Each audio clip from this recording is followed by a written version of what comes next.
मेरा नाम रिम्पी भट्ट है और उत्तराखंड रुद्रप्रयाग डिस्ट्रिक्ट ऊखीमठ की रहने वाली हूँ और पिछले 4 साल से इस अभियान की विद्यार्थी हूँ। सीख रही हूँ इस खूबसूरत से अभियान को अपनी ग्रेट अपलाइनों के सानिध्य में। मैं प्रणाम करती हूँ इस मंच के माध्यम से आदरणीय टीसी सर, हमारे अभियान के संस्थापक।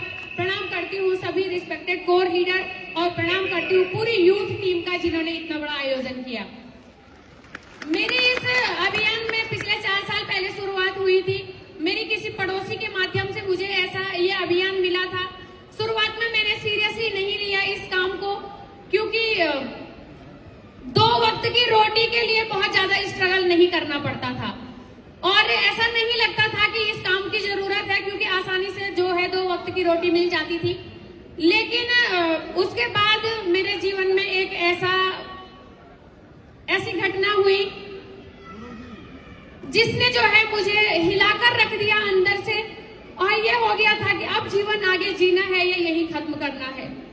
क्योंकि मेरे 2 छोटे छोटे बच्चे थे, मेरी एक बेटी 4.5 साल की और बेटा 2.5 साल का। तो 2 छोटे बच्चों के साथ में जो है मेरे पति ने मुझे छोड़ दिया था और ऐसा लग रहा था कि मैं कौन सा तरीका अपनाऊं जिससे मैं अपने आप को ही खत्म कर दूं।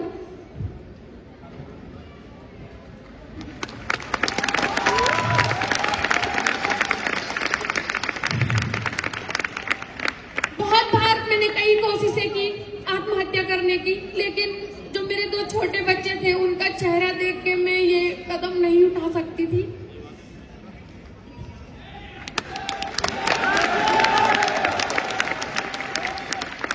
फिर जब मेरी इस संघर्ष भरी जीवन की शुरुआत हुई तो मैंने सिलाई के काम से शुरू किया।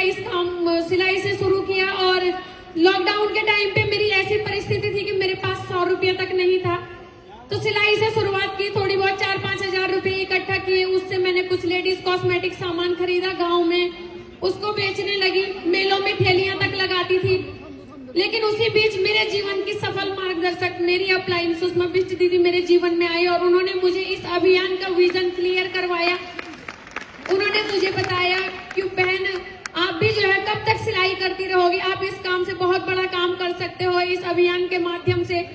और ये अभियान महिला सशक्तिकरण पे काम कर रहा है। मैंने कहा मैं कैसे कर पाऊंगी। उन्होंने कहा आपको जो है ऑनलाइन मीटिंग अटेंड करनी है और सीखना पड़ेगा यहाँ पे। तो मैंने कहा दीदी माफ करना, मेरे पास बटन वाला फोन है, मैं नहीं सीख सकती हूँ, मैं कैसे करूंगी।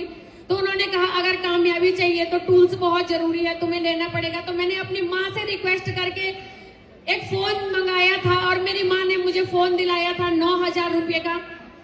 काम करने का कोई बड़ा मकसद नहीं था शुरुआत में, क्योंकि मुझे समझ नहीं आ रहा था, क्योंकि जो मेरी अपलाइन है वो बहुत अच्छी खासी पढ़ी लिखी महिला, उनकी एजुकेशन के बारे में मैं क्या बताऊं, क्योंकि मुझे पता ही नहीं है कि वो डिग्रियां क्या होती है। उनको कहते हैं कि बीएड एमएड क्या क्या कर रखा है, यूटेड सीटेड पता नहीं क्या क्या बोलते रहते हैं वो।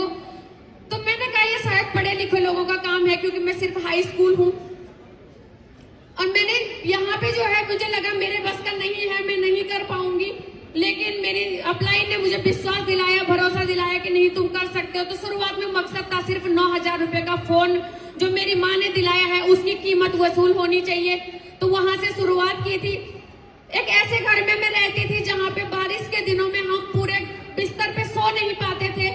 तीनों, हम मेरे 2 बच्चे और मैं, हम तीनों 3 बेड के कोने पकड़ के सो जाते, क्योंकि बीच बिस्तर में पानी टपकता था और नीचे जो है बर्तन रखने पड़ते थे।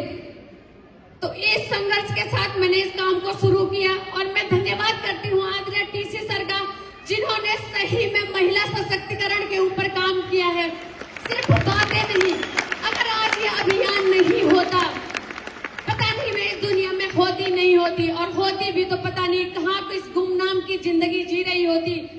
तो एक ऐसी जगह से आने के बाद जो है मुझे यहाँ पर आज इस लेवल पे स्टार पर्ल के लेवल पे हूँ।